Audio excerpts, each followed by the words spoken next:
Okay, gentlemen, let's move straight to our next conversation. Now, progress is most meaningful when it is sustained rather than accidental.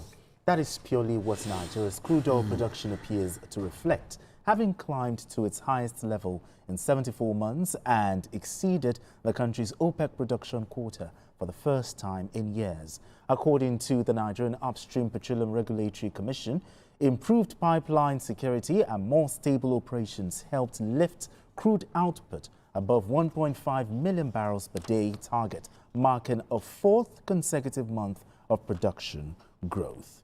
I mean, Biko, judging by how Nigeria has struggled to meet its OPEC quota, is this good news, in your opinion? Oh, it's fantastic news. Fantastic news. Very, very good news. You can see that they said this is our highest production level in 74 months. 74 months? I mean, it is good news. For the haters of our country, it is not good news. But we are not haters of our country. We believe in this country. At the height of military rule, some of us had the opportunity to run away. We refused to run away. We die here. So we love our country. And good news reinforce our love for our country. So I'm happy. There was a time when we were even number 3 in Africa, behind Angola, Libya. Libya, yes. Libya, a war-torn country that is imagined as a failed state now. We are behind them in oil production. Meanwhile, during the Jonathan era, we were doing more than 2 million barrels a day.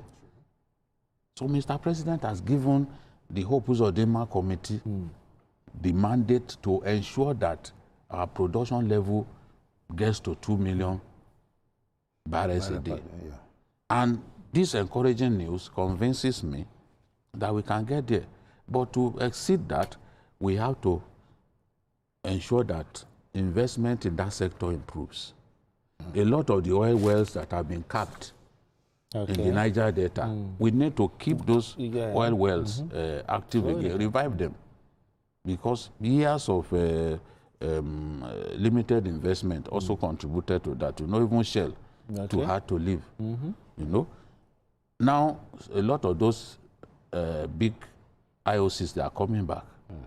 Petrobras has promised to come back to invest in Nigeria. Shell is coming back. Hugely this time. I am confident that we will continue to improve. Because this time around, we met the target without condensate being added. Because to it. Many people always say that, oh, our output is up because we can't condensate. OPEC does not add condensate to oil output. But in this case, even after they removed condensate, we still exceeded the target. So it's good news for us. Oil theft has reduced to the barest minimum. NUPRC will tell you, the regulator, or the upstream regulator, will tell you today that oil theft is literally non-existent anymore. So if we continue to improve security in the critical Niger Delta region, the oil-bearing communities, oil companies can produce without fear. When was the last time you heard that they kidnap people at any oil rig? I know that it was something very common in those days. So kidnapping has moved to northwest, north central, and some parts of southern Nigeria. So even this is good news. Pipelines. No, even some of the pipelines are not being breached like before, because whether we like it or not, Tompolo, Tantita, they understand that whole area. The map of that area is inside Tompolo's small head. Tompolo, as a 20-something-year-old boy, had already become the biggest militant in the whole of that area. We've done stories about him when I was in the print media. So he understands the terrain. He knows where the corpses are buried. There's no doubt that the pipeline security contract has yielded dividends. And of course, let's not forget the Navy. Because the Navy also is protecting, is monitoring our waterways and all of those areas where oil is being produced offshore, Yes. they are monitoring 24/7. Okay. So that way, we know, we will identify where the problems are. And all of those ships who are coming into Nigeria, imagine our country, people who come into this country with big vessels, steal our crude and run away. No more. They know if you do that one again. No way. And if they catch your vessel, even if it's already loaded with crude oil, they will burn it. You lose that vessel, you lose the content. People say, it's wrong, it's destroying the environment. But today, we are better for it.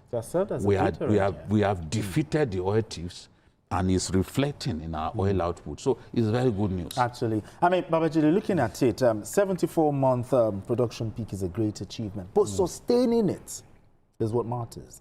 Yes. How sustainable is it? With the kind of reforms and all what the government is doing now, I really believe it's sustainable. Okay. Because I don't know what joy would you have in starting something and not continuing, not sustaining it. You don't change a winning team. No, you don't. Yes, we know that in Nigeria, one of our problems is sustaining progress. Facilities and all that. So, but first, you have to give kudos to the government for even identifying that, you know, you can't know a house more than the people who lives in it, who built it, who lives in it.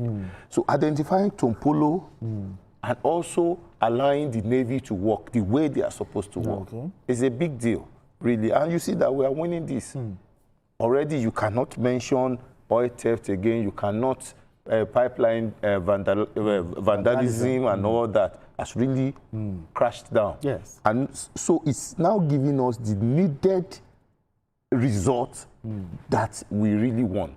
And now, so the appeal now is to the government not to change here. And for any government that is coming after Asiwaju Bola Ahmed Tinubu to also sustain this. Government is continuum. So we expect that whatever is being done, okay, even plus the condensate and all that, we still have a lot. You understand? So if we can get this at this point, it means that it is more money for Nigeria, and it is going to help us with the growth. Because right now, there's really, I don't think there's any state you can go around Nigeria that you won't see federal government's touch at work, without doing road, doing something. So these are what they need to finance all the projects on ground. Now, Biko, you talked about it that when you look at it, Nigeria was at some point third. Now, can we leverage this momentum, you know, for Nigeria to regain its position as Africa's largest producer? Yeah, I think we are still Africa's largest producer. With even the progress we are making. Yes. I believe that we can stay on top for some time. We had problems when oil theft was rampant, you know, during the last administration. And then later on, they came up with this pipeline protection contract. Even the most jaundiced observer will see the progress that has been made in terms of pipelines protection. And it costs a lot of money to keep them at work. I mean the pipeline contract, the Tompolo, Tantita. But it's what we have to do. We have to do it in our own interest because we can't afford to drop the ball at this time. No. The reforms must continue. Yes. Because our country will be the better for it. You can see how our stock market is doing. Yes, You know, yes. a lot of positive things happening. Yes. What we now need to do is to ensure that this progress percolates to the ordinary man. That takes time. If you study the history of the Asian tigers, many of those presidents were in power for so long, but ultimately they delivered the results. And I believe that we are going to get there. This is positive news because we are going to earn more money. with greater production. Yes, there's for already forward sales. Okay. We can't. There's nothing we can do there's about nothing that. we can do about But the more you produce, the more money you are able to earn. Because forward sales is already tied to a particular number of barrels a day. But if you produce, you exceed that number, it will now be like what was it called? Like profit on you sell this bangu now. Yes. You know, maybe you bought it for 500 naira, you sold it for 700 naira. Yes. So the Okay. 200 naira is the profit. So, is the but the forward sales are already tied to a number of barrels. But if we overshoot that significantly, that means all of the money we are making will not go to the forward yes, sales. so Exactly. we can still keep some money. So some that's for the why people. we need to push ourselves harder. And we also have to give produce more. kudos to the Imo State governor as well. You know, the team The that committee, the president, yes. they actually did there a are good so many. job. I don't just want us to continue. Yes, absolutely. All right, gentlemen, it's a fine place for us to leave it. Babaji, thank you so much for doing this with us. Appreciate you. Bikio, thank you so much for doing this with us. And that's it on Journalist Hangout today. Join us tomorrow for another episode of the program. You can watch